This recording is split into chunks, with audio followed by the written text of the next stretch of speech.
a ustedes es parte de lo que hacemos en el área de radioquímica.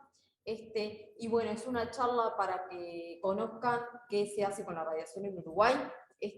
Cuando uno nombra radiación, generalmente piensa en aspectos negativos y no se imaginan todas las cosas buenas que se pueden hacer con la radiación. Así que si hoy se van para su casa y se quedan con el concepto de que en realidad se pueden hacer muchas más cosas buenas de las malas, yo me quedo contenta, objetivo cumplido de mi parte, y bueno, hacerlos conocer parte de lo que hacemos, y al final qué materias selectivas nosotros proporcionamos a los estudiantes, y qué trabajos experimentales también se puede hacer en el área, como para que vayan teniendo una idea de aquí el más, si les gusta, puede ser una opción para ustedes. Entonces, vamos a comenzar. Lo primero que, como voy a hablar de radiación durante toda la charla, radiación la vieron en el liceo, y después, si optan por hacer nuestras materias, la vuelven a ver en facultad. Si no hacen ninguna de las materias nuestras, salen de facultad sin conocer absolutamente nada de la radiación. ¿Tá? La radiación es un fenómeno que sucede en el núcleo, está dado por protones y neutrones. Todo lo que sucede es gracias a los protones y a los neutrones. Ustedes a lo largo del liceo y a lo largo de la facultad les van a hablar de los electrones y van a ver las propiedades que tienen los átomos gracias a esos electrones, ¿tá? Y solo les vamos a hablar de el núcleo cuando caigan en radioquímica, ¿tá? La reactividad es un fenómeno que es espontáneo, ¿tá? Donde se da la transformación de un núcleo que está inestable hacia un núcleo que está estable, que quiere ser estable, con emisión de energía. ¿Tá? ¿Y qué tipo de emisiones se pueden dar? Bueno, hay varias. ¿Tá? Esto también lo vieron en el liceo: emisión alfa, emisión beta menos, emisión de positrones o beta positivo, y emisiones gamma. ¿Tá? Son los tipos de emisiones que tiene ese átomo para llegar a la estabilidad. ¿Tá? Y voy a mencionar que la emisión de positrones, una vez que el átomo emite el positrón y se encuentra ese positrón con un electrón del medio, nosotros estamos rodeados de electrones, ese positrón sufre un fenómeno que se llama aniquilación del positrón. Ese fenómeno origina dos rayos gamma de 511 kiloelectronvolt opuestos, ¿sí? Son estos que están acá, y se los menciono ahora porque van a ver que estos dos rayos gamma en Uruguay hoy en día tienen mucha función en la parte de medicina, y lo vamos a ver. ¿Tá? Entonces, con las emisiones alfa, las emisiones beta negativo, las emisiones beta positivo y los rayos gamma, acá en Uruguay se trabaja y se hacen muchísimas cosas. ¿Sí? Solo para recordarles es que, bueno, la tabla periódica de los elementos que ustedes han venido trabajando desde el liceo, pero después comenzaron a ver de nuevo acá en primero cuando entraron a la facultad, contiene 118 elementos, y en el año 2018 se descubrieron 4 nuevos elementos que, para nuestra alegría, son radiactivos. O sea, que les traigo los nombres: el nionio, el moscovio, el tenesio y el ogenazón, son los últimos 4 elementos que fueron descubiertos, y todos son radiactivos. ¿Ah? O sea que nuestro campo está en constante crecimiento, porque siempre está en la búsqueda de nuevos átomos radiactivos para poder trabajar. ¿Sí? La tabla de radionucleidos, que si hacen nuestros cursos la van a conocer, si ya me parece sorprendente la tabla periódica de los elementos, porque me parece impresionante, esto es a título personal, cómo pudieron ordenar esa tabla y cómo todo coincide, y cómo todas las propiedades van y vienen, y uno puede saber muchas cosas solo con mirar la tabla. Mucho más impresionante me parece la tabla de radionucleidos, que ordena más de 3.000 isótopos radiactivos que tenemos hoy en día. ¿Tá? La mayor parte de ellos son producidos artificialmente en el laboratorio, y solo una parte muy pequeña se encuentra presente en la naturaleza. ¿Tá? Esta tabla de radionucleidos tiene un cinturón de estabilidad, que es el negro. ¿Tá? Son todos los elementos que son estables, y por encima y por debajo de ese cinturón de estabilidad tenemos las distintas emisiones. ¿Tá? Las emisiones beta negativas, las emisiones de positrones, y todos esos átomos quieren llegar hacia ese cinturón de estabilidad emitiendo energía. ¿Sí? Entonces también, solo nombrarla, pero si hacen nuestros cursos van a aprender a usarla y van a saber qué cosas podemos sacar de esa tabla, qué información nos da esa tabla. Bien. Lo primero que debo conocer, además de qué tipos de emisiones tenemos, es el poder de penetración que tienen esas emisiones. ¿Por qué? Por dos razones. La primera de ellas es porque yo como operaria necesito protegerme de las emisiones con las que estoy trabajando. Yo trabajo todos los días de mi vida con radiación y tengo que saber cómo yo me voy a proteger de ese átomo radiactivo, ¿sí? Con el que estoy trabajando en el laboratorio. Lo mismo que hacen ustedes cuando van a un laboratorio y tienen que saber si el material es corrosivo, si es ácido, si es base, si es explosivo y cómo van a trabajar. Lo mismo cuando entran en un laboratorio de radioquímica. Tenemos que conocer qué emisión tiene el radionucleido con el que estoy trabajando para poder así protegerlo. Pero, ¿por qué otra razón quiero saber para cómo es el poder de penetración de estas emisiones? Es para saber para qué sirve. ¿Qué puedo hacer con ellas? ¿Para qué puedo usarlas? A beneficio del hombre, por supuesto. ¿Sí? Es así que las emisiones alfa simplemente se frenan con una hoja de papel o con el aire, es muy fácil trabajar con ellas. Las emisiones beta menos se frenan con acrílico, con plástico, con espumaplast, materiales de bajo Z. Sin embargo, los emisores de positrones que terminan en los dos rayos gamma de 511 kV o los emisores gamma puro necesitan de plomo o de concreto para poder ser frenados. Ya con eso que les voy diciendo, les voy queriendo decir que es mucho más difícil trabajar con emisores gamma que con emisores que tienen menos poder de penetración. ¿Sí? Y vamos a hacernos algunas preguntas de ahora en más, que voy a intentar responder. Es igual a los laboratorios que estamos acostumbrados, es diferente. ¿Qué tengo que respetar? ¿Qué tengo que conocer? ¿Cómo me voy a proteger de las radiaciones? Sí, Emilia, me estás diciendo que tenés que conocerlas y que las tengo disponibles para poder trabajar. ¿Cómo voy a gestionar los desechos? Y lo traigo acá porque siempre nos preguntan, ¿y los desechos radiactivos? ¿Y hay cosas en las que...? No. Bueno, vamos a desmitificar y a partir de hoy todos los que salgan de acá, los que están por Zoom, van a saber cómo gestionamos el material radiactivo en esta facultad y en el país. ¿Tá? ¿Cómo trabajo? ¿Cómo es que se trabaja? ¿Sí? Bien, lo primero que tienen que conocer es que el laboratorio de radioquímica está en el segundo piso, ¿tá? Y se divide en dos zonas. Es diferente a cualquier laboratorio que ustedes estén acostumbrados, porque yo voy a tener dividido el área de trabajo en dos zonas, una zona fría y una zona caliente. La zona fría no tiene material radiactivo, y la zona caliente es donde está el material radiactivo. ¿Tá? Esta es la zona fría del laboratorio, y luego de esta línea, con el cartel debidamente puesto en el lugar identificado, comienza la zona caliente del laboratorio. Todas las actividades se hacen en la parte fría del laboratorio y yo voy hacia la zona caliente solo para trabajar con el material radiactivo. ¿Tá? El mínimo tiempo posible y lo más rápido que yo pueda. ¿Tá? Pero la mayor parte de las tareas se hacen en la zona fría del laboratorio y esto implica orden y planificación.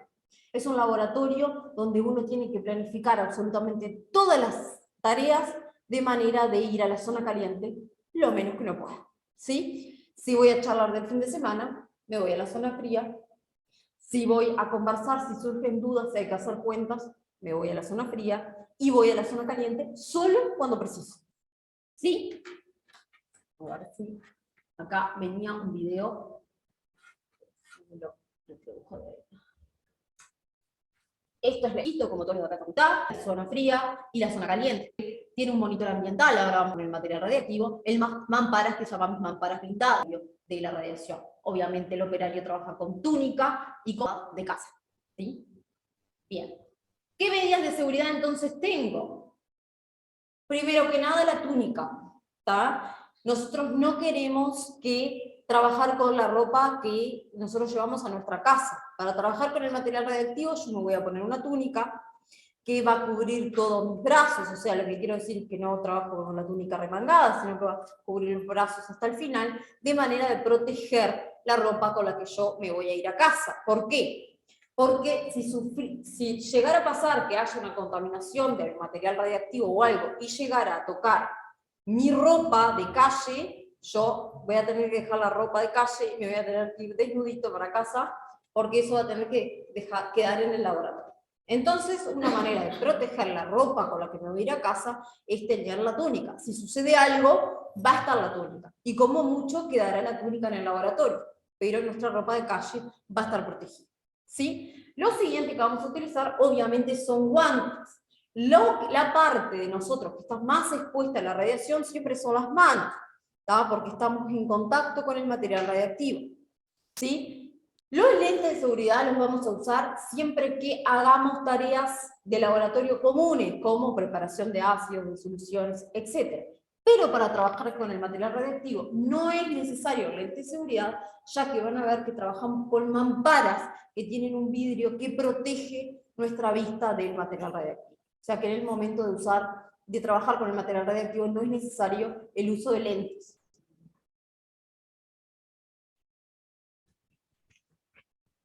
La radiación no tiene olor, no tiene color. No hay manera de saber qué está, salvo que tengamos un detector ambiental disponible en el laboratorio. El uso del detector ambiental es obligatorio, lo veían en el video que les mostré, y tiene que estar siempre encendido. Es la única manera de controlar que todo lo que esté en ese laboratorio esté de manera correcta, esté con el blindaje adecuado y esté protegido. ¿Está? En caso de que algo esté fuera de su blindaje o esté fuera de su lugar, ese señor es muy chismoso y comienza a chillar. Le comienza a chillar mucho, tanto que no aguantás. ¿Tá? De manera que uno inmediatamente tenga que encontrar cuál es la falla y corregir lo que está mal. Es la única manera que tenemos que las cosas estén funcionando bien. ¿Tá? A veces damos clases, son laboratorios de 12 o 15 personas, y si alguno hace algo mal, vuelvo a decir, es chismoso. Yo puedo estar en mi escritorio sentada con la computadora, que el muchacho, si alguien hizo algo mal, me va a avisar. ¿Tá? Es la manera de tener el laboratorio controlado. ¿Sí? Y otra cosa importante a tener es solución descontaminante. ¿Tá? O, por ejemplo, venden unas toallitas tipo las de bebé con solución descontaminante. ¿Por qué? Porque puede pasar que haya un derrame radiactivo. ¿Tá? Y tenemos que estar todos aptos para contener ese derrame. Por eso tenemos que tener las soluciones de descontaminación a la mano, prontas, ¿tá? Y no que pase algo y yo ponerme a hacer la solución, sino eso que tiene que estar pronto. De hecho, todas las personas que entran a nuestra cátedra y hacen nuestros cursos, el primer práctico que hacen es aprender a trabajar con material radiactivo, aprenden a descontaminar, y es como una mini prueba que hacemos nosotros, todos tienen que aprender, y hasta que no saben hacer eso, no continúan con el práctico siguiente. ¿Tá? Porque es importante, y que sepan también ustedes que van a estar preparados, y que nosotros les damos las herramientas para que puedan trabajar. ¿Sí? Bien. Otra cosa muy importante es el tiempo y la distancia. ¿Tá? La distancia, ¿por qué? Porque yo siempre trato de alejar la fuente radiactiva de mí. Se trabaja mucho con pinzas. ¿Tá? Entonces me decís, Emilia, pero trabaja con plomo y además le agregás la pinza, y sí, es bastante incómodo. Y trabajar con pinzas y hacer todas las operaciones que ustedes hacen en cualquier laboratorio con la mano, pasarlas a hacer con pinza, y bueno, es un poco complicado. Es cuestión de agarrarle la mano y siempre saber que la fuente radiactiva la alejo de mí con las pinzas. ¿Sí? Y otra cosa importante es el tiempo. Uno tiene que estar en la zona caliente el menor tiempo posible y trabajar lo más rápido posible que pueda, dándose su espacio y no tan rápido que hago cualquier cosa. ¿Sí? Se sobreentiende. Uno hace las tareas que tiene que hacer en el menor tiempo que pueda, pero haciendo las cosas bien. ¿Sí? Otra cosa importante es que nosotros como operarios, ¿tá? Que trabajamos absolutamente todos los días de nuestra vida con radiación, tenemos que estar controlados. ¿Tá? El Ministerio de Industria, Energía y Minería nos exige que tenemos que tener un control mensual de cuánta dosis de radiación recibimos. ¿Tá? Para eso, todos los días de nuestra vida usamos en la solapa de la túnica un monitor personal que mide la cantidad de dosis de radiación que nosotros vamos recibiendo a lo largo de un mes. ¿Tá? Los monitores ambientales que nosotros usamos son de este tipo, es una placa fotográfica, miren, este es mío de 2015. Una placa fotográfica, ¿tá? Donde le incide la radiación. Esta placa fotográfica una vez al mes se va a revelar, y la persona que revela esas placas fotográficas indican cuánta dosis recibió Emilia en un mes. ¿Está? Eso se compara con algunos estándares que hay nacionales y se ve si uno está por debajo o por encima de ciertos límites. ¿Está? En facultad, como nosotros hacemos tareas de investigación y de docencia, es muy difícil sobrepasar el límite. De hecho, nunca hemos pasado los límites. ¿Está? Pero en caso de que alguien pasara los límites, por ejemplo, en una clínica de medicina nuclear, esa persona debe ir a su casa a trabajar por un tiempo, ¿tá? De manera de poder preservar su salud. ¿Sí? O sea que obligatorio, monitor ambiental, pero también el nuestro. Y acá en el ejemplo ven dos tipos de monitores de dosímetros personales, como ven que van en la solapa de la túnica, y tienen que estar con nosotros siempre que hagamos tareas de laboratorio con radiación. ¿Sí? Ahí tienen el monitor ambiental, que yo ya les comentaba, que tiene que estar siempre encendido, que es la única manera de controlar el laboratorio. Y comencemos a cómo trabajamos. Si yo voy a trabajar con un emisor gamma puro o con un emisor de positrones, voy a trabajar en lo que denominamos mamparas plomadas. ¿Tá? Las mamparas plomadas son esa estructura que ven ahí, todo alrededor es plomo, el vidrio que están viendo es plomado también, o sea que yo miro a través de un vidrio que es plomado, que protege mi vista de la radiación, y lo único que ingresa a la mampara son mis manos, ¿sí? Es lo único que está expuesto, que obviamente va a tener guantes, ¿sí? ¿Y cómo trabaja? ¿Y es incómodo? Sí, es incómodo, y para los enanitos como yo, es más incómodo todavía, porque uno tiene que trabajar medio colgado, a su vez el material radiactivo que está en un contenedor, en un vial, va a estar metido dentro de plomos, ¿está? Entonces, dependiendo de la cantidad de radiación que uno tenga, va a ser el tamaño del plomo, y podemos ir desde plomos muy finitos y aumentando el grosor, hasta llegar a plomos de 15 a 25 kilos, ¿tá? Dependiendo de la cantidad de radiación que tengamos en ese momento, y de la energía del átomo con el que estemos trabajando. ¿Tá? Entonces, los músculos no, chiquilines, no hacemos músculo, no llegamos a hacer músculo. Si esa no puede ser la razón para que quieran entrar a la cátedra, pero realmente se trabaja de una manera bastante incómoda, pero es cuestión de agarrarle la mano y de respetar la manera de trabajar y de cada uno encontrar su manera de trabajar. ¿Tá? Dentro de esa mampara nosotros tenemos todos los elementos que necesitamos para hacer reacciones químicas, ¿tá? Porque de eso se trata esto. Tenemos planchas, pipetas automáticas, baños de agua, etc. Todo material necesario para poder hacer las reacciones que hacemos con los átomos radiactivos. ¿Sí? Ahora, cuando yo voy a trabajar con un emisor beta menos, la historia cambia un poco, porque yo al emisor beta menos lo frenaba con acrílico, con plástico, con vidrio. Entonces yo ya trabajo con mamparas de acrílico, donde es mucho más fácil trabajar. Uno coloca las manos, ¿tá? Por el costado, pero ya es mucho más fácil trabajar, y los contenedores no son de plomo, los contenedores son de plástico, ¿tá? O muchas veces el mismo vidrio que contiene el material radiactivo ya me protege de ese material. ¿Sí? Entonces estamos hablando de que uno trabaja mucho más cómodo. Y acá, como ven, está la operaria trabajando con la túnica, con los guantes, colgada de esa mampara, mirando a través del vidrio plomado y haciendo una reacción ahí dentro. ¿Sí? Bien, si miran para dentro de la mampara, era lo que yo les decía, tenemos al material radiactivo dentro de un plomo y todos los elementos que necesitamos para poder hacer las reacciones que nosotros ahí dentro hacemos. ¿Sí?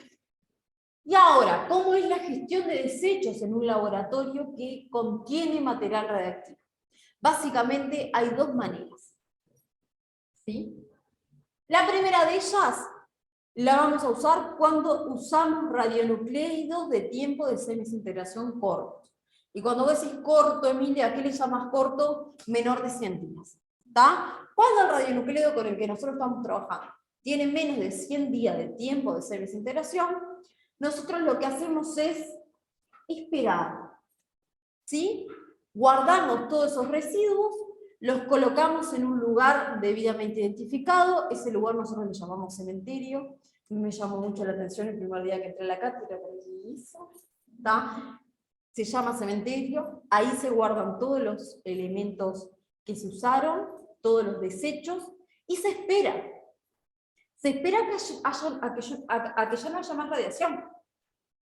Y cuando ya no hay más radiación, nosotros tenemos equipos para poder medir, ¿tá? Y cuando ya la radiación es igual a la radiación del ambiente, eso se descarta como basura convencional, ¿tá? La segunda manera es que, bueno, también trabajamos con radionucleidos de largo periodo de desintegración. 5.000 años, 12 años, ¿voy a esperar? No. Me voy a jubilar y va a seguir estando eso con radiación, y bueno, y mis hijos, bueno, mis hijos tendré que convencerlos cuando tenga, pero bueno, va a seguir ahí. No, no puedo esperar. Y acá hay dos maneras, ¿tá? La primera de ellas es la que hacemos en la Facultad de Química, porque trabajamos con actividades muy bajitas.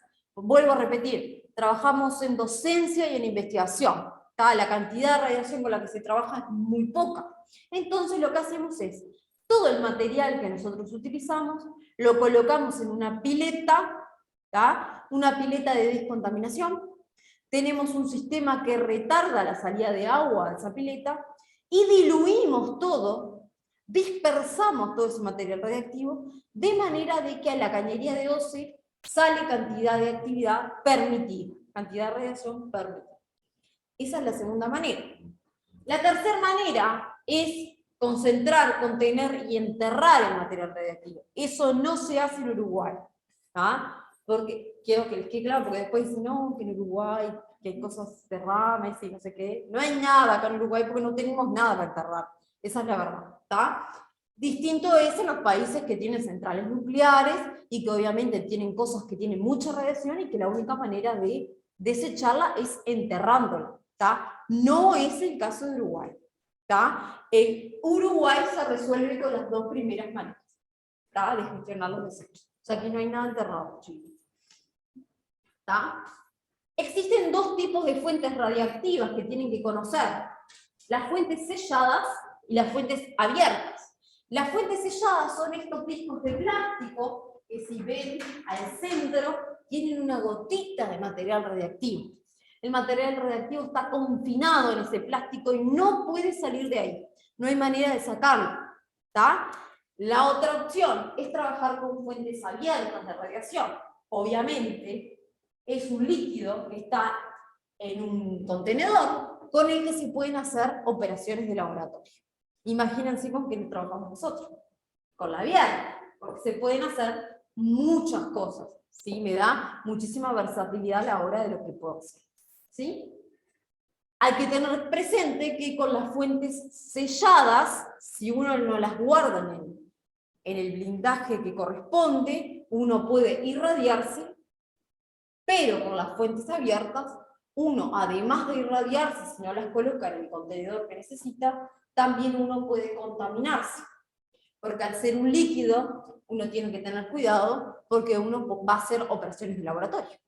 Entonces uno se puede volcar la radiación en las manos, puede inyectarse sin querer, ¿tá? Yo puedo hacer cosas, y eso trae un riesgo asociado, y tengo que aprender a trabajar con ellos, ¿sí? Las fuentes selladas, ¿para qué se usan? Para que tengan una idea. Se usaron mucho tiempo en diagnóstico, en el tema de rayos X. Ahora los rayos X han ido cambiando y usan otra tecnología. Se utilizan aún hoy en día en la radioterapia externa. Cuando nosotros tenemos un paciente que tiene un tumor y el médico le manda radioterapia externa, lo que se hace es, hay un equipo que tiene una fuente sellada y lo que hace es dirigir el haz de radiación de esa fuente sellada hacia el tumor del paciente y destruir las células cancerígenas del tumor que tiene el paciente, ¿tá? Es una manera de usarlo. Y en radioquímica las usamos en la calibración y la verificación de los equipos, ¿tá? Tenemos fuentes selladas, van a poder verlas, pero las usamos en verificar nuestros equipos, ¿tá? Ahora, las fuentes abiertas es a lo que básicamente nos dedicamos en el segundo piso de la cátedra de radioquímica es a investigar y a trabajar. ¿Qué materia es? No, es una charla. Perdón. Bien. Lo que hacemos nosotros es trabajar en radiofarmacia, en lo que es medicina nuclear, y generar radiofármacos, que no sé si saben que existe, pero a partir de hoy sí van a saber, para diagnosticar y tratar diferentes patologías. Entonces estamos encontrando una manera de hacer algo bueno con esa radiación que tenemos en Uruguay, ¿sí?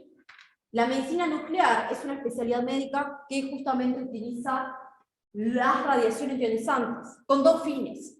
El primer fin es diagnosticar una enfermedad, o sea, conocer qué enfermedad tiene el paciente. Y el segundo fin es el tratamiento del paciente.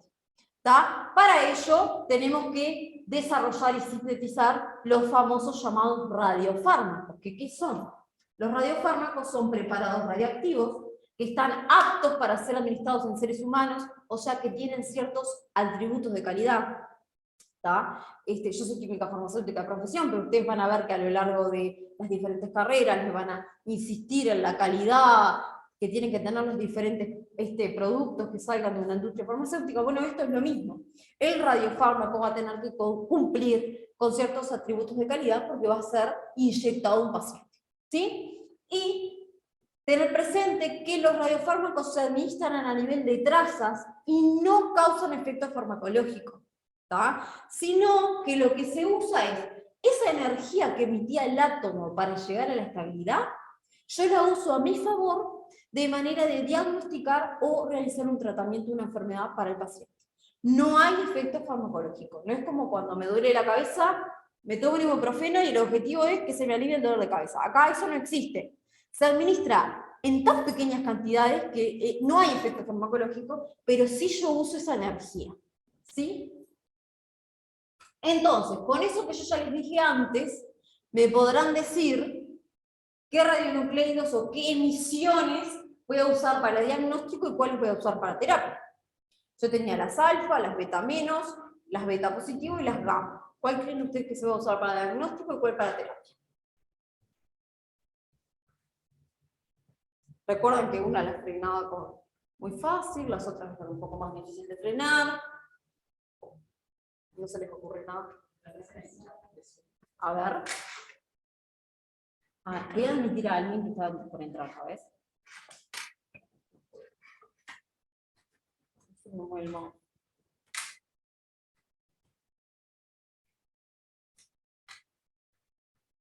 Admití a alguien que estaba por entrar. Bien. La idea es que cuando yo quiero diagnosticar a un paciente, voy a tener una imagen de ese paciente. Entonces, las únicas dos emisiones que pueden salir del organismo son las gamma y las emisiones de positrones que van a terminar con rayos gamma. Entonces, si yo inyecto a un paciente un radiofármaco que tenga esa estructura, un átomo radiactivo que emita gamma o emita emisión de positrón, esos rayos gamma van a salir del cuerpo del paciente y van a poder llegar a un equipo para poder tener una imagen y saber cómo está el cuerpo del paciente y poder diagnosticar una enfermedad. Ahora, si yo quiero curar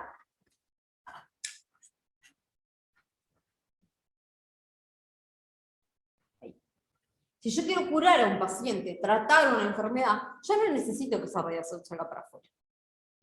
Entonces, con tratar al paciente con una emisión beta negativo o alfa, se va a llegar al objetivo y todo va a suceder dentro del organismo del paciente. Y ahora vamos a ver cómo, pero esa es la idea.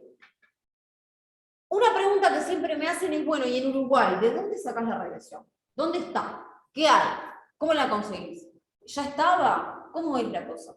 La manera de conseguir radiación en Uruguay es de tres formas. La primera de ellas es comprar generadores, que es lo primero que ven arriba, son generadores de radiación que se compran al exterior. En Uruguay no tenemos ninguna empresa que los genere, entonces esto se compra al exterior.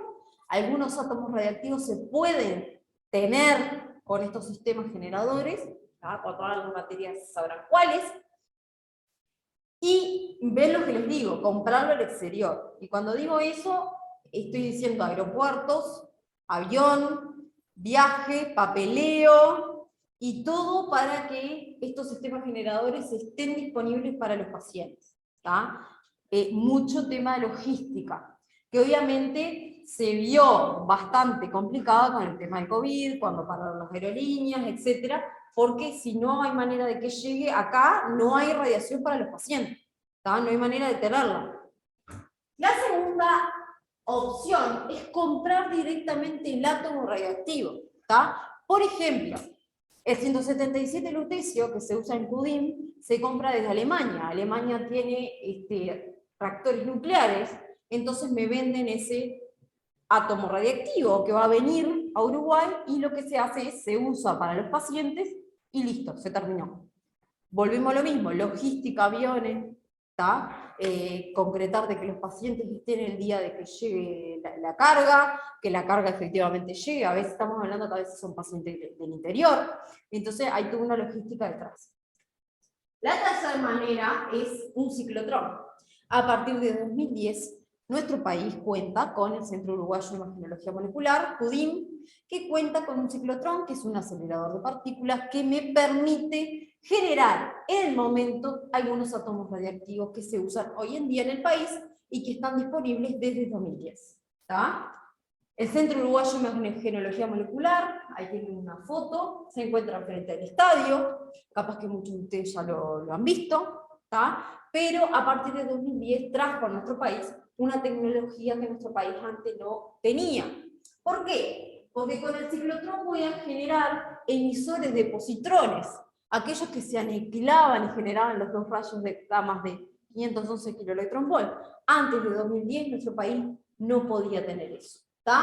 Obviamente se cuentan con cámaras que sirven para ello, y se cuenta con tecnología de punta, con plataformas automatizadas de síntesis.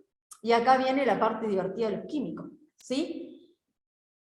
En CUDIM se trabaja con actividades de radiación muy alta porque se hacen muchísimos pacientes en el mismo día, ¿sí? Y además, esos dos rayos gamma de 511 kiloelectronvolts son muy energéticos, entonces hay que cuidar al operario que está trabajando, que los operarios somos los químicos, ¿sí?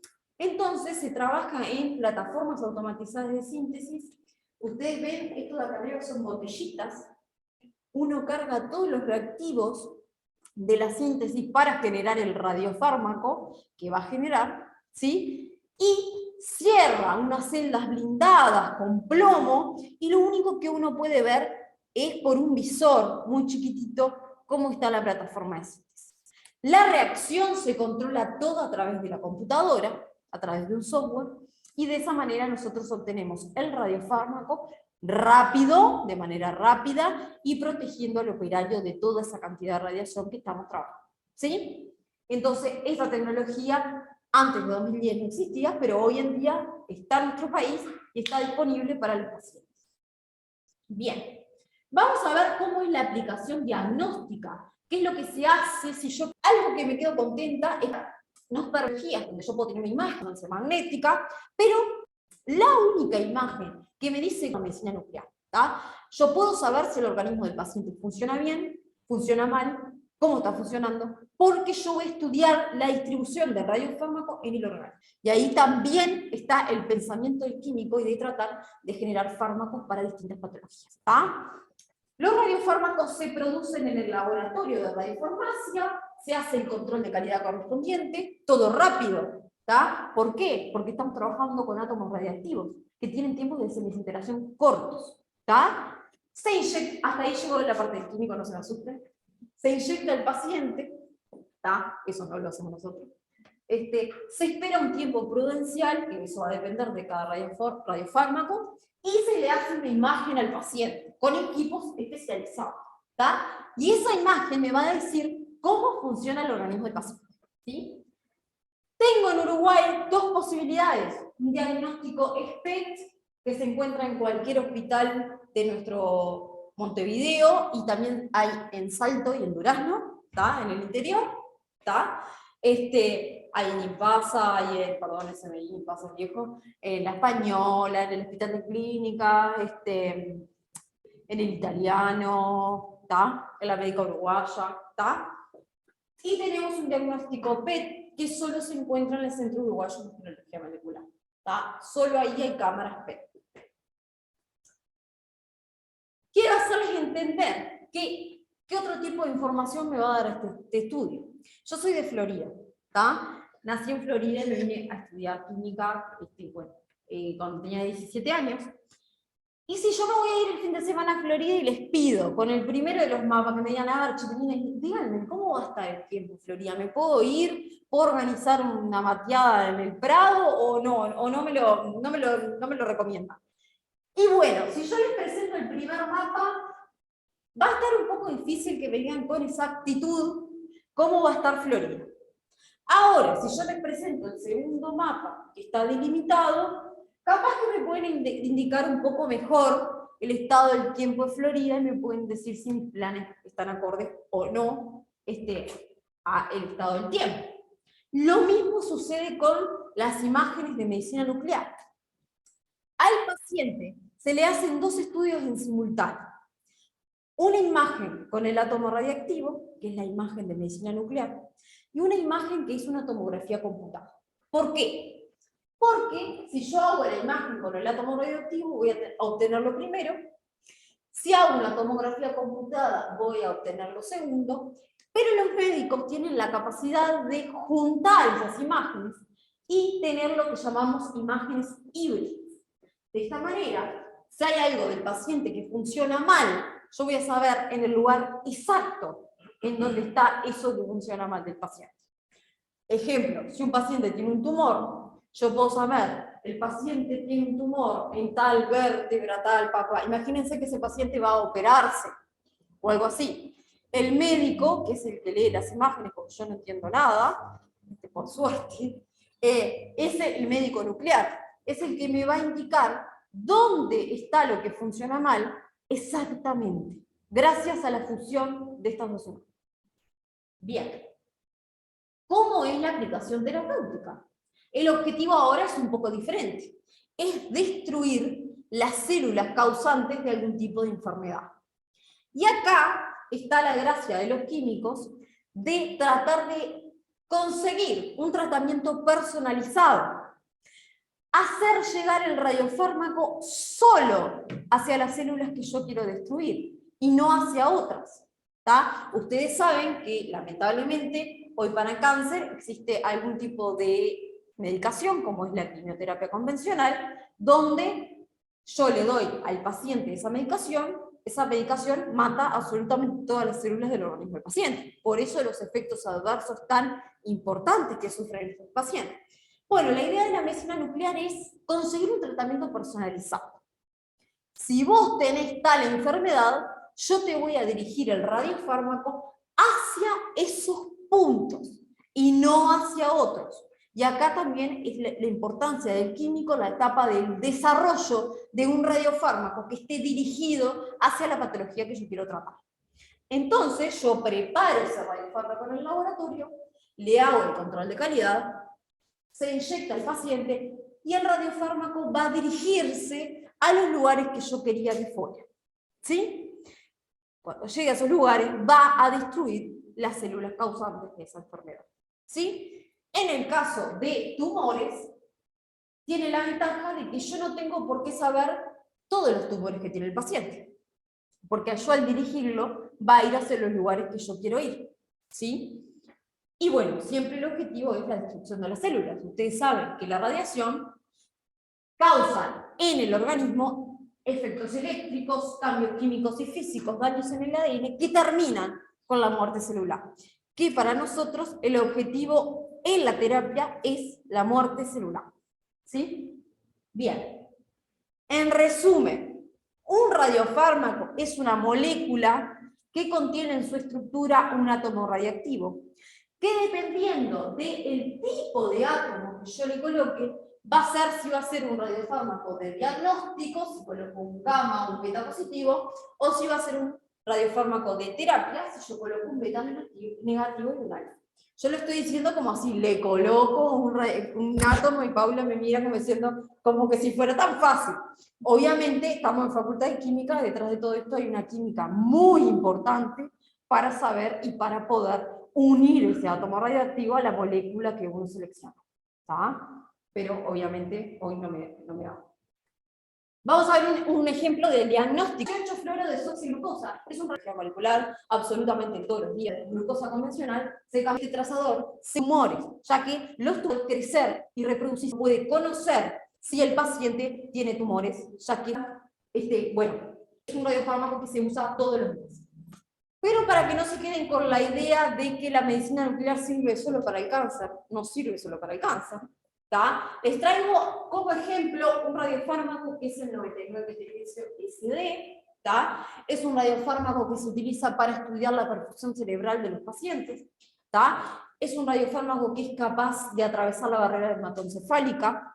Una vez que atraviesa la barrera hematoencefálica, queda allí retenido por ciertas reacciones químicas y uno puede saber, uno no, el médico, puede saber, estudiando esas imágenes, si el paciente tiene la irrigación que tiene que tener. Por ejemplo, un cerebro normal se vería así, ahora un paciente con Alzheimer y depresión ya cambia su irrigación cerebral, entonces el paciente puede diagnosticar, y un paciente con infarto cerebral también cambia, entonces sirve como diagnóstico. La imagen me está diciendo cómo funciona mi cerebro con respecto a la irrigación cerebral, y yo puedo diagnosticar una enfermedad y saber qué es lo que tiene el paciente.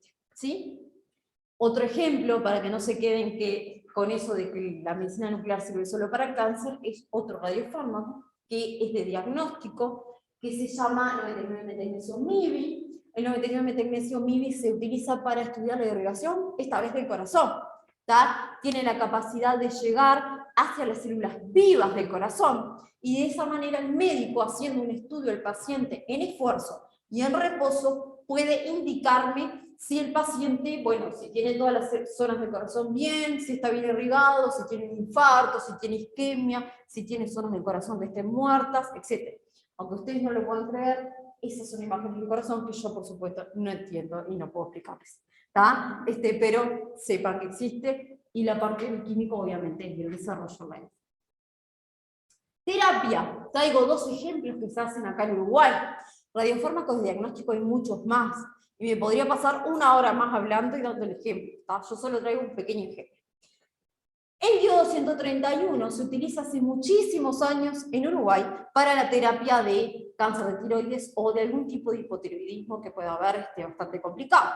¿Sí? Nosotros sabemos que tenemos a la glándula tiroides, delante de la tráquea, es una glándula muy importante, secreta 2 hormonas, la T3 y la T4, y participa en el metabolismo de nuestro organismo y en muchas funciones muy importantes. ¿Sí? Para poder sintetizar esas hormonas, el organismo necesita la presencia de yodo. Por eso comemos sal iodada, no sé si habían prestado atención. Si van al súper, fíjense en que hay sal iodada, y fue una manera que encontró Uruguay de aumentar el consumo de yodo en nuestra dieta, para que nuestra tiroides tenga el yodo para poder sintetizar las hormonas. Entonces, si yo a mi organismo le doy yodo 131, que es radioactivo, ese yodo va a ir a la tiroides. Y no es yodo común, sino que es yodo radioactivo. Y lo que va a hacer es matar todas las células de la tiroides. De esa manera, como siempre, esto es un riesgo-beneficio, salvo el paciente de la enfermedad que tiene, el paciente queda por el resto de su vida tomando la hormona de manera de comprimido, ¿verdad? Pero uno trata la enfermedad. El yodo 131 se toma en un vasito, es líquido, uno toma el yodo 131 y el yodo actúa. ¿Sí? Otra terapia que revolucionó muchísimo la medicina nuclear, si ustedes ponen en Google PSMA, van a ver millones de artículos y de cosas. Cuando yo hablo del desarrollo de un radiofármaco, generalmente pasan muchos años para que un radiofármaco llegue al humano. Tiene muchas etapas que atravesar. Sin embargo, el PSMA fue como un auge, como un boom, y tuvo tantos resultados que inmediatamente estuvo en la clínica. Hace algunos años descubrieron, ¿tá?, que existe una proteína, ¿tá?, la antígeno próstata específico de la membrana, el PSMA, lo resumieron, ¿tá?, que es una proteína que se encuentra en las células que son cancerígenas de próstata. Y recuerden aquello que yo les dije, terapia personalizada. Encontrar aquello que es diferente a, por ejemplo, entre una célula cancerígena y una célula normal. OPA, ¿tá? Encontraron algo distinto en las células de cáncer de próstata, de una gran cantidad de pacientes. Entonces, esto es un blanco para poder hacer un radiofármaco. Y fue así. Crearon un radiofármaco dirigido hacia esa proteína de membrana que estaba expresada en los tumores de cáncer de próstata, y encontraron un radiofármaco que fue el 177 lutecio PSMA, que hoy se hace en Uruguay, y eso es lo importante, es algo que se descubrió hace muy poco, y Uruguay ya lo tiene disponible, ¿tá? Ya lo tiene disponible para los pacientes que lo necesitan, ¿tá? Y nosotros tenemos anualmente un congreso que se organiza en Estados Unidos, y todos los años eligen la imagen del año, ¿tá? Y en 2018 la imagen del año fue justamente el tratamiento con este radiofármaco. Y se las traigo porque a mí me maravilla muchísimo lo que puede hacerse con un fármaco que esté bien diseñado. Y esto es un ejemplo. Si ustedes ven, lo primero de las imágenes es cómo llegó el paciente a tratarse. Todos los puntos rojos que tiene el paciente son tumores. Tumores del tipo de cáncer de próstata, ¿sí? Y la segunda imagen es, después de ciertas dosis de 177 lutecio PSMA, cómo quedan los pacientes. O sea, ¿funciona o no funciona la terapia? Acá está la prueba, ¿tá? La mayor parte de los pacientes con esas dosis quedan limpios, ¿tá? Quedan sin tumores. Y esa terapia la tenemos disponible en nuestro país, ¿sí? Voy a ir directo a... Les puedo hablar 10 días aquí, pero voy a ir directo a la cátedra nuestra, ¿tá? Les traía otros ejemplos de para qué se usa la radiación, para que no se queden con la idea de que es solo en medicina, sino que está en muchos puntos de nuestra vida, pero bueno, a nosotros nos gusta mucho la medicina porque es lo que hacemos, ¿tá? Pero bien, el área de radioquímica donde Paula y yo trabajamos, se creó en 1965, o sea que somos un área que tenemos mucha historia acá en la facultad, y nuestro objetivo principal es promover el desarrollo de las aplicaciones específicas de las sustancias radiactivas a través de la docencia, la investigación y la extensión. Lo que estoy haciendo yo hoy es extensión. Les estoy explicando a ustedes qué es lo que yo hago, y estoy intentando que ustedes entiendan la parte del uso pacífico de las radiaciones ionizantes en nuestro país. ¿Sí? Nos encontramos en el segundo piso, ¿tá? ¿Y qué hacemos? Docencia, investigación, extensión, y también le hacemos algún tipo de servicio a instituciones y empresas que así lo requieran, porque somos uno de los pocos lugares que contamos con el material para poder trabajar con elementos radiactivos. Los invito a entrar a nuestra página web, ¿tá? En la página web ustedes tienen absolutamente toda la información que necesitan, ¿tá? Desde quiénes somos, los integrantes, qué es lo que hacemos, y tienen una orejita, que es la orejita de la enseñanza, donde ahí tienen todos los cursos que nosotros brindamos. Todos los cursos que nosotros brindamos son cursos electivos, ¿tá? No hay ningún curso obligatorio, o sea que la única manera de acceder a nuestra área es llegar por un curso electivo, ¿tá? Y algunos de los cursos que damos es química nuclear, fundamentos de radioquímica, radiofarmacia, profundización en radioquímica, tópicos avanzados en radioquímica, la química de la cristalografía molecular, materiales cristalinos 1, materiales cristalinos 2, materiales amorfos, introducción a la nanotecnología, y luego brindamos trabajos experimentales. Todas las materias son materias comunes, algunas de ellas tienen solo teórico, la mayor parte de ellas tienen teórico y laboratorio, ¿tá? Pero la materia tópicos avanzados en radioquímica es una materia muy particular, ya que lo que nosotros hacemos es darles a ustedes un trabajo de investigación cortito, obviamente que se puede hacer durante el semestre, y es una materia personalizada entre alumno y docente. Entonces, por ejemplo, si les toca trabajar conmigo, entre el alumno y yo arreglamos el horario, cuándo venís, qué vas a hacer. Entonces es una manera de insertar al alumno a la parte experimental y a su primer trabajo de experimentación. Obviamente trabajan con HPLC, solos, llega un momento que trabajan solos, siempre acompañados, pero digo, les da las herramientas de poder usar las cosas por sí solos, que, bueno, a veces en algunas cátedras no te dejan tocar la HPLC o lo que sea, no, acá no es así, sino que se intenta que al finalizar ese pequeñito trabajo experimental, ustedes estén habilitados a trabajar solos en el laboratorio. ¿Está? Solo comentarles eso. Los trabajos experimentales lo mismo. ¿Está? Los trabajos experimentales por créditos, uno puede tener hasta 25 créditos de las selectivas en trabajos experimentales, y lo mismo, les damos un trabajo de investigación, dependiendo de la cantidad de créditos que ustedes necesiten, es qué tipo de trabajo es y cuál largo es, y la idea es que también lo mismo. Durante ese trabajo experimental, ustedes crezcan dentro del laboratorio de manera de terminar el trabajo experimental, ustedes prácticamente trabajando solo, y me necesitan a mí solo para que les abra el laboratorio, esa es la verdad, porque llega un momento que ustedes se dan cuenta que están trabajando solos y que están tomando decisiones y que están viendo qué se hace para investigar, para mejorar los resultados, para obtener otras cosas. ¿Sí? Esa es un poco la idea. Les comento esos dos porque me parece muy interesante en el sentido de la opción que damos para que ustedes puedan insertarse en una cátedra y puedan investigar y conocer un laboratorio. Si van a la página web, también tenemos una parte de divulgación, ¿tá? Donde hay algunos videitos y cosas muy interactivas, donde ustedes pueden navegar y ver, bueno, qué se hace en Uruguay, un poco lo que les conté hoy, pero en forma de videíto, qué es la radiación, dónde está, bueno, puede servir para que sigan, bueno, que sigan conociendo el tema.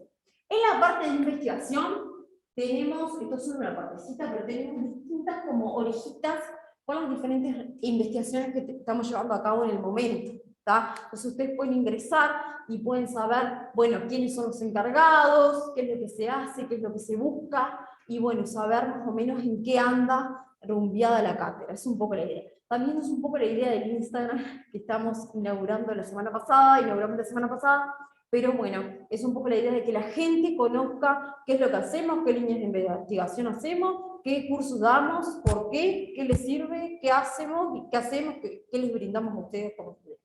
Bien.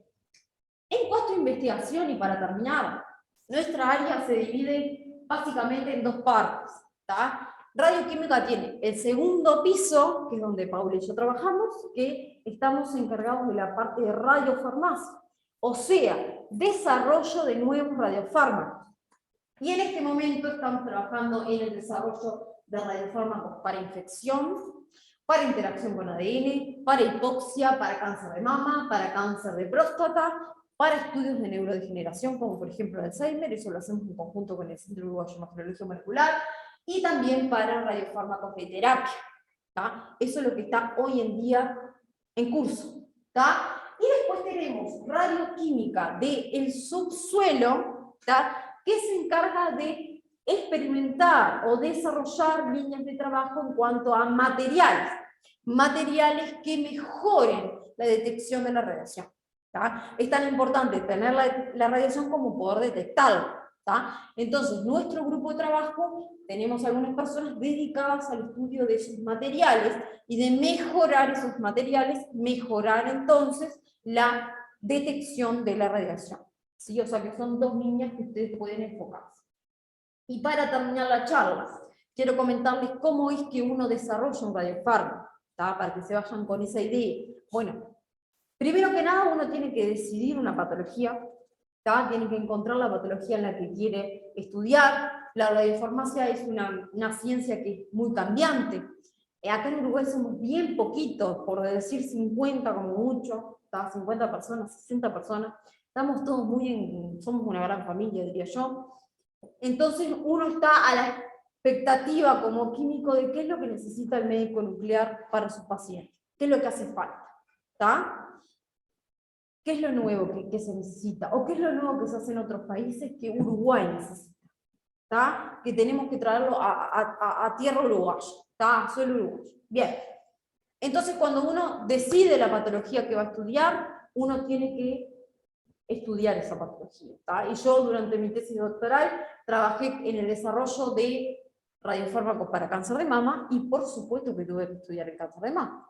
¿Tá? Tuve que hacer materias de medicina, tuve que ver esa biología, ver esa bioquímica, ver qué pasa. ¿Por qué? Porque nunca se olviden que nosotros lo que queremos hacer es un diagnóstico y un tratamiento personalizado. Entonces nosotros tenemos que encontrar qué es lo diferente que hay en esa célula que la diferencie a una célula normal. ¿Sí? La mala noticia es que cuando uno identifica ese blanco molecular que le llamamos nosotros, o ese lugar al que queremos destinar los radiofármacos, eso nunca está comercialmente disponible.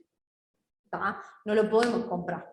Eso que nosotros imaginamos nunca está disponible. Entonces, acá viene lo divertido de desarrollar un radiofármaco. Tenemos que incursionar en síntesis orgánica. Entonces, antes de llegar a la etapa de lo radiactivo, pasamos mucho tiempo de nuestras vidas sintetizando, ¿tá? Síntesis orgánica pura, ¿tá? Para poder llegar a esa molécula que nosotros diseñamos y que nosotros nos imaginamos. Una vez obtenida esa molécula, y obviamente elucidada, y acá viene resonancia magnética nuclear, espectrometría de masas, infrarrojo, y todo lo que ustedes ven a lo largo de las diferentes clases, también se aplica a nuestra área. ¿Sí? Una vez que nosotros tenemos esa molécula, tenemos que incorporar el átomo radiactivo. Y yo digo incorporar el átomo radiactivo, y no es tan fácil. ¿Tá? Volvemos, hay química detrás de todo esto, hay reacciones que hay que optimizar, hay reacciones que hay que lograr. ¿Tá? Bien, y también hay que encontrar sistemas que me permiten determinar la pureza de ese radiofármaco que estoy obteniendo. ¿Tá? Una vez que uno obtiene ese radiofármaco, empezamos a hacer estudios. Por ejemplo, estudios físico-químicos, estudios in vitro y, por último, estudios en animales de laboratorio. ¿Sí? Los estudios in vitro se realizan una vez que el radiofármaco cumplió con todos los estudios físico-químicos. Esto es como etapas, ¿tá? Donde en los estudios físico-químicos ya se me puede dar de bombo el radiofármaco y decir, bueno, esto no sirve para el objetivo que yo quiero, o pueden haber resultados promisorios que me hagan continuar adelante con la investigación. ¿Tá? Los estudios in vitro, por ejemplo, acá yo les traigo esto de mi tesis doctoral, yo les traigo células de cáncer de mama que nosotros cultivamos. La Facultad de Química, desde el año pasado, cuenta con una sala de cultivo celular que se encuentra en el tercer piso del edificio central, y que Radioquímica, junto a otros grupos como inorgánica, orgánica, farmacéutica, lleva adelante alimentos también, y que podemos tener en nuestra facultad la capacidad de hacer estudios in vitro con células. En este caso, con células de cáncer de mama humanas, ¿tá? De manera de saber si nuestro radiofármaco realmente ingresa a esa célula de cáncer de mama, si se une a esa célula de cáncer de mama, cómo se une, cuánto se une, de qué manera. ¿Tá? Hay que estudiar, porque el radiofármaco es nuevo. Nadie antes lo estudió, nadie sabe el comportamiento. Entonces uno tiene que estudiar de cero cuáles son todas esas capacidades que tiene ese radiofármaco. ¿Que pueden fallar las cosas acá? Sí, uno puede venir bien y las cosas pueden fallar en los estudios in vitro, y bueno, uno tiene que empezar de cero, diseñar otra cosa, buscar otra manera, ¿tá? Pero bueno, son pruebas y es parte de la investigación. Si los resultados son promisorios, pasamos a los estudios in vivos en animales. Y acá aclarar, ¿tá? Que nosotros tenemos un comité de ética y todos nuestros estudios tienen que ser avalados por el comité de ética, ¿tá? De manera que cuando uno llega al estudio con animales de laboratorio es porque realmente el radiofármaco tiene resultados auspiciosos y podría llegar a humanos. Si el radiofármaco falló en cualquiera de las etapas anteriores, no voy a animales, ¿tá? Solo se va a animales si el radiofármaco realmente lo amerita.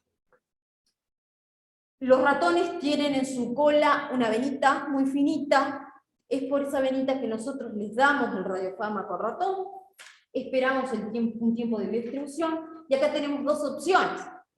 Hacer una imagen del ratón, ¿tá? El Centro Uruguayo de Imagenología Molecular, además de tener cámaras para personas, tiene cámaras para pequeños animales. Son cámaras iguales a las de los humanos, pero chiquititas. Miren, esta es la camilla del ratón, ¿tá? Donde nosotros podemos estudiar cómo es la distribución de ese radiofármaco con animales normales.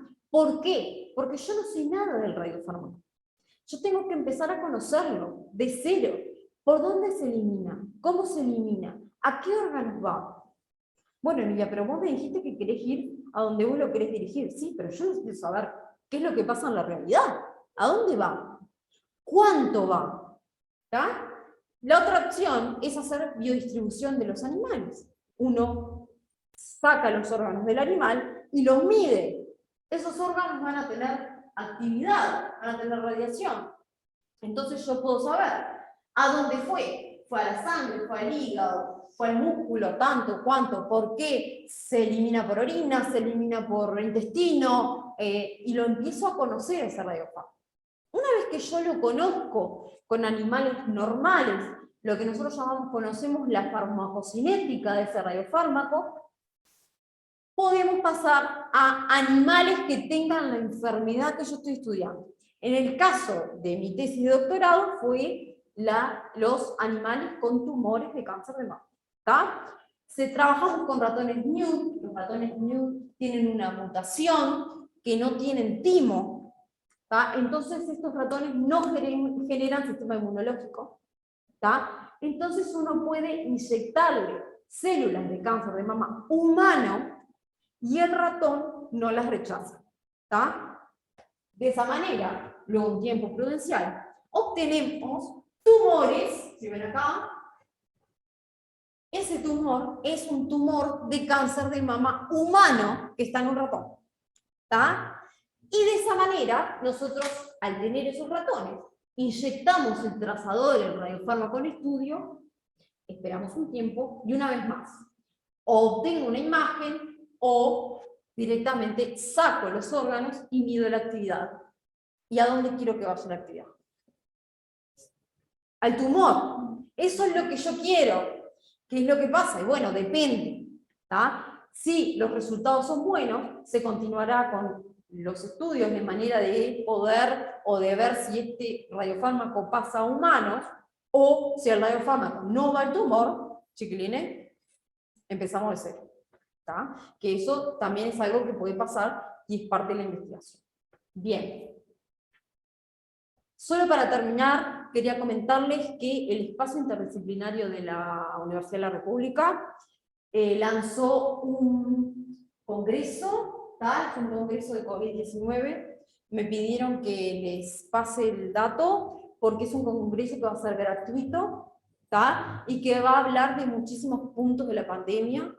Van a haber charlas obviamente del tema, pero también van a haber charlas de cómo encaró cada facultad con la parte de educación, qué es lo que mejoró, qué es lo que hay nuevo, y es gratuito, y bueno, capaz que quieren inscribirse y estar ahí, así que bueno, simplemente decirles porque es una oportunidad, y me pidieron específicamente que en el día de hoy les haga saber de este congreso. Capaz yo después les paso para que ustedes lo difundan, pero la idea es que está en esa página web, es simplemente ir y inscribirse, si quieren participar. Hola, soy Gerardo Caetano. La pandemia que hemos vivido en los últimos 2 años se configuró en un gran desafío nacional. Pudimos ver allí que, frente a una circunstancia límite, investigadores de todas las disciplinas trabajaron en forma complementaria para contribuir a que nuestra nación pudiera responder de la mejor forma y manera. Hubo problemas, pero también hubo mucha complementariedad, mucha interacción. Creo que quedó de manifiesto la relevancia enorme de que ya no solo investigan los investigadores, investigan las instituciones, y que además el encuentro entre disciplinas diferentes es el encuentro entre quehaceres, es el encuentro entre oficios, es el encuentro entre teorías. justamente para reflexionar sobre todo lo que nos ha dejado la pandemia, para reflexionar sobre todos esos saberes y deberes que nos dejó planteada la pandemia a la comunidad científica nacional, es que en julio investigadores, científicos, técnicos, académicos de todos los servicios, de todas las áreas, se encontrarán precisamente para que esta gran circunstancia límite no quede sin una reconstrucción que nos permita avanzar como sociedad, que nos permita avanzar como comunidad científica. Hola, soy Rafael Radi, profesor titular de Bioquímica de la Facultad de Medicina y director del Centro de Investigaciones Biomédicas de la Universidad de la República. Han sido 2 años duros que pusieron a prueba nuestra capacidad de actuar desde los ámbitos académicos, científicos y tecnológicos. Ahora se nos presenta un tiempo para el análisis y el aprendizaje sobre lo que nos ha pasado y hemos vivido.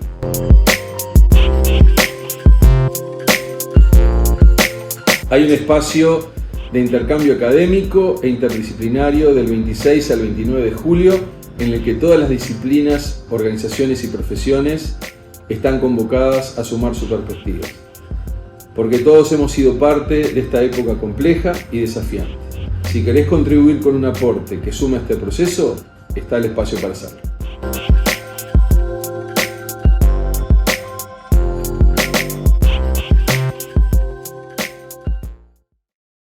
Y bueno, finalmente, acá estamos los integrantes del área radioquímica. Ven que dominamos las mujeres, dominamos el mundo.